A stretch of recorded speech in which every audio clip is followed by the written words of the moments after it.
Hello students, I am your Hindi teacher from St. Norbert Senior Secondary School, Damoh. आज हम कक्षा 9वीं के पाठ 10 दोहे का अध्ययन करेंगे, जिसके कवि हैं रहीम। कवि रहीम ने इस कविता में मनुष्य की गहन, गंभीर और उलझी हुई बातों को आसान शब्दों में प्रस्तुत किया है। तो आइए हम शुरू करते हैं। रहीमन धागा प्रेम का मत तोड़ो चटकाए, टूटे से फिर ना मिले, मिले गांठ बरी जाए। अर्थात प्रेम रूपी धागा मानवीय संबंधों को जोड़ता है। इस तथ्य को प्रकट करते हुए रहीम कहते हैं कि प्रेम रूपी धागे को नहीं तोड़ना चाहिए। इसमें एक बार गांठ पड़ जाती है तो फिर यह नहीं जुड़ता, और अगर जुड़ता भी है तो इसमें गांठ पड़ ही जाती है। अर्थात प्रेम संबंध प्रयत्न से बनते हैं। जब एक बार बन जाते हैं तो उन्हें सावधानी से संभालना चाहिए। इन संबंधों के एक बार टूट जाने पर उनमें पहले जैसी मधुरता नहीं रहती। रहीमन निज मन की बिथा, मन ही राखो गोए, सुन अठिले हैं लोग सब, बांट न ले है कोई। अर्थात रहीम अपने मन की पीड़ा दूसरों को नहीं बताने का परामर्श देते हुए कहते हैं कि मन के दुख को मन में ही रखना चाहिए, किसी के सामने उजागर नहीं करना चाहिए, क्योंकि लोग सुनकर मजाक उड़ाते हैं। दूसरों के दुख को कोई बांटता नहीं है। अर्थात दूसरों के दुख दूर करना लोगों की आदत नहीं होती। वे पीड़ित व्यक्ति का मजाक ही बनाते हैं, उसके दुख को दूर करने में मदद नहीं करते। इसलिए अपने मन की पीड़ा को किसी को भी नहीं बताने की सलाह दी गई है। एक ही साधे सब सधे, सब साधे सब जाए, रहीमन मूल ही सींचिबो, फूले फले अघाए। अर्थात एक महान कार्य को सिद्ध करने पर सभी कार्य स्वतः सिद्ध हो जाते हैं। अर्थात एक प्रभु को प्राप्त कर लेने से अन्य सभी सांसारिक उपलब्धियां अपने आप सिद्ध हो जाती हैं। यदि ईश्वर की भक्ति नहीं की और दूसरी सांसारिक वस्तुओं को प्राप्त कर लिया है तो वे सब उपलब्धियां प्रभु के अभाव में कुछ काम नहीं आती। रहीम कहते हैं कि यदि वृक्ष को जड़ से सींचा जाए तो वृक्ष अपने आप फल फूल आते हैं। इससे फलों को खाने वाले और फूलों का रस लेने वाले मनुष्य और जीव जंतु आदि तृप्ति पा जाते हैं। एकमात्र प्रभु की कृपा होने पर सबकी कृपा प्राप्त हो जाती है। चित्रकूट में रमी रहे, रहीमन अवध नरेश, जा पर विपदा पड़त है, सो आवती है देश। अर्थात रहीम बताते हैं कि चित्रकूट अत्यंत आकर्षक और आध्यात्मिक स्थल है। जिस पर विपदा पड़ती है वह शांति प्राप्त करने के लिए इस स्थान की तरफ खिंचा चला आता है। अयोध्या के राजा राम पर विपदा पड़ी तो उन्हें राजपाट छोड़कर जंगलों में भटकना पड़ा। तब राम चित्रकूट में चले आए। उनका मन चित्रकूट में रम गया। मुसीबत में जंगल भी राजभवन लगता है। विपदा में राजा राम को भी चित्रकूट में जाना पड़ा था। दीर्घ दोहा अर्थ के आखर थोरे आही, ज्यों रहीम नट कुंडली, सिमट कूंदी चढ़ी जाए।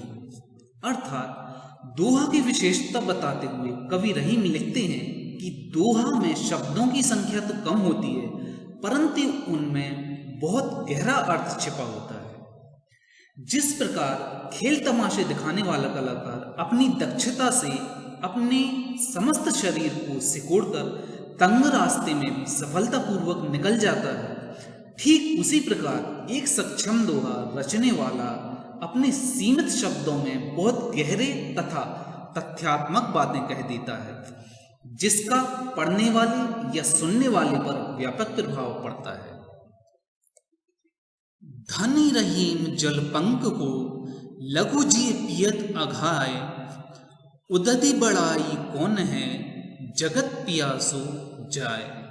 अर्थात कवि कहते हैं कि कीचड़ युक्त तो वह जल धन्य है जिसे पीकर अनेक छोटे छोटे जीव अपनी प्यास बुझाते हैं। वहीं समुद्र जिसमें अथाह जल है उसकी कोई प्रशंसा नहीं करता, क्योंकि वह किसी को भी प्यास बुझाने में असमर्थ है।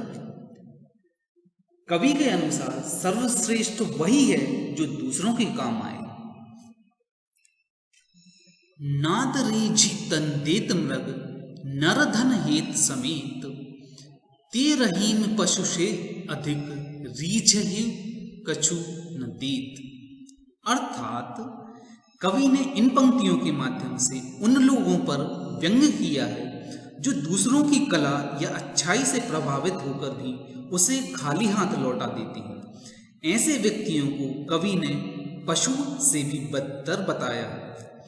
जिस प्रकार संगीत की मीठी ध्वनि से प्रभावित होकर हिरण अपने प्राण तक निछावर कर देता है, इसी प्रकार किसी कलाकार की कला पर मोहित होकर उस पर प्रेम पूर्वक धन इत्यादि अर्पित कर देते हैं।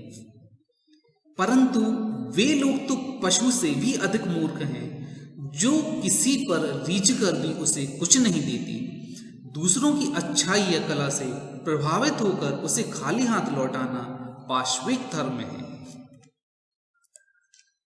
बिगड़ी बात बने नहीं लाख करो किन कोय, रहीमन फाटे दूध को मथे न माखन होए।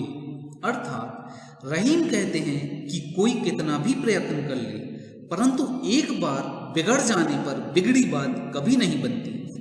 जिस प्रकार फटे हुए दूध को कितना भी मथा जाए उसमें से मक्खन नहीं निकाला जा सकता, इसलिए बात बढ़ने से पहले ही उसे तुरंत संवारने का प्रयत्न करना चाहिए, वरना बुरे परिणाम भुगतने पड़ सकते हैं। संबंधों में यदि एक बार खटास आ जाए तो फिर वे पहले जैसे नहीं हो पाते, चाहे कितने भी प्रयास किए जाएं, संबंध टूटकर बिखर जाते हैं। रहीमन देखी बड़ेन को लघु न दीजिए डारी, जहां काम आवे सुई कहां करे तरवारी। अर्थात रहीम बताते हैं कि बड़े लोगों को देखकर अर्थात उनकी निकटता पाने वाले पर छोटे गरीब या कमजोर लोगों का साथ नहीं छोड़ना चाहिए, क्योंकि जहां सुई काम आती है वहां तलवार कुछ नहीं कर सकती। अर्थात सबका अपना अपना महत्व होता है, समय आने पर सभी उपयोगी साबित होते हैं। कवि ने तलवार और सुई के उदाहरण द्वारा यह तथ्य प्रस्तुत किया है। रहीम के अनुसार छोटे लोग जो कार्य कर सकते हैं वह बड़े नहीं कर सकते, इसलिए कभी भी छोटों की उपेक्षा या अपमान नहीं करना चाहिए। रहीमन निज संपत्ति बिना को न विपत्ति सहाय, बिनु पानी ज्यों जलज को नहीं रवि सके बचाए। अर्थात रहीम कहते हैं कि अपनी संपत्ति के अतिरिक्त विपत्ति में कोई मदद नहीं करता। अर्थात विपत्ति के समय अपना ही धन काम आता है। जैसे पानी के बिना कमल को सूर्य भी नहीं बचा सकता, यद्यपि सूर्य कमल का भरण पोषण करता है, पर यदि पानी नहीं है तो कमल सूख जाता है। उसी प्रकार मनुष्य को बाहरी मदद कितनी ही क्यों न मिले, किंतु उसकी वास्तविक रक्षक निजी धन संपत्ति ही होती है। इसमें अपनी निजी धन संपत्ति का गुणगान किया गया है। रहीमन पानी राखिए बिनु पानी सब सून, पानी गए न उबरे मोती मानुष चून। रहीम कहते हैं कि पानी का बड़ा महत्व है, इसे बचाए रखना चाहिए। यदि पानी नष्ट हो जाए तो मोती, मनुष्य और आटे का कोई महत्व नहीं रह जाता। पानी अर्थात चमक के बिना मोती व्यर्थ है। पानी अर्थात सम्मान के बिना मनुष्य का जीवन निरर्थक है, और जल के बिना रोटी नहीं बन सकती, इसलिए आटा बेकार है। समाज में सम्मान के बिना मनुष्य का जीवन दूभर हो जाता है।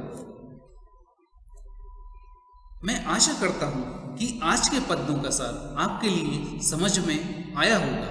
अतः आप पुनः इन पद्यों को दोहराकर उनका अर्थ समझने का प्रयास करें तथा प्रश्नों एवं उत्तर को अपनी कॉपी में लिखें।